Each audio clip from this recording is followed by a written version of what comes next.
Hello guys welcome back to walk with Vara YouTube channel. ఈరోజు college ఉండే అట్లా వెళ్తున్నాం। क्लाइमेट इतना अच्छा है, घूमने का मन कर रहा है, क्लास जाने का मन ही नहीं कर रहा है। మా దాని బాధ ఏంటంటే హిందీలో చెప్తుంది, నేను తెలుగులో సబ్ టైటిల్స్ వేస్తాను చూసుకోండి। క్లైమేట్ ఎంత బాగుందంటే తిరగాలనిపిస్తుంది, క్లాస్ వెళ్ళాలని మనసు లేదు అని చెప్తుంది। సో అట్లా క్లైమేట్ ఎట్లా ఉన్నా కాలేజ్కి వెళ్ళడం అయితే తప్పదు కదా, అట్లా వెళ్ళి ల్యాబ్ ఉంటే చేసుకొని వచ్చాము।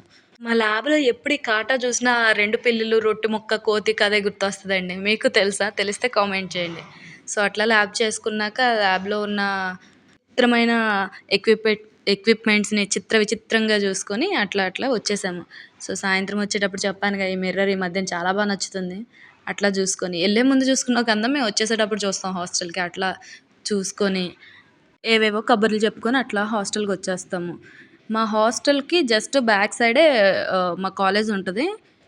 ఒక 5 మినిట్స్ టు 10 మినిట్స్ వాక్ అంతే। అట్లా సాయంత్రం వచ్చేసాక ఇంకా హాస్టల్లో ఈరోజు స్నాక్స్ మ్యాగీ అంటే తాగేసాం। క్లైమేట్ చూడండి అసలు ఎలా ఉందో, మాకు ఎప్పుడు మబ్బులు పట్టుకొని వర్షం పడుకొనే ఉంటుంది। ఇంకా వర్షాకాలం అయితే చెప్పనవసరం లేదు, ఒక్కరోజు కూడా ఖాళీ ఇవ్వదు। సో క్లైమేట్ అంత బాగుంటే సాయంత్రం అలా ఖాళీగా ఏం చేస్తామని బ్యాక్ సైడ్కి వస్తాం, హాస్టల్ బౌండరీ వాల్ ఉంటుందిలేండి।